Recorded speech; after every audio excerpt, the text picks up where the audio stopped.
Hello mga kaating at pupunta nga kami ngayon sa snow. Sana nga may snow kaming makita mga kaating kasi ang init ngayon sa Japan, parang hindi tag-snow.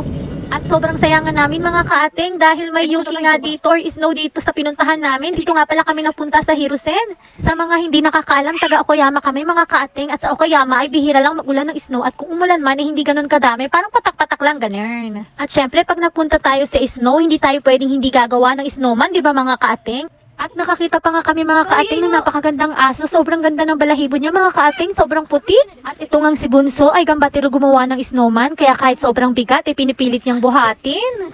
Tapos sabi ni Daddy doon lang daw siya mag-iintay sa sakyan. Kami na lang daw ang maggawa ng snowman. Pero nagulat ako biglang lumabas at nanguna pang ang gumawa ng snowman. Oh! Nainggit si Daddy mga kaating kaya bigla na lang lumabas at tumulong sa amin. At naisipan nga namin mga kaating na gumawa ng family snowman. Parang ako, si ate, si Daddy at si Yukina.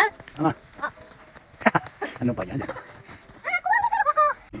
At patapos na nga kami sa aming ginagawang family snowman. Kay Ate Yuki na lang at kay Ate Bansot ang ginagawa. Alam nyo bang pumiyahe pa kami ng 2 hours mahigit para lang makakita ng snow? At nang matapos nga namin ng aming ginawang family snowman, nagulat ako kasi biglang may nag-picture taking sa aming ginawang family snowman. Nakaka-proud lang mga kaating.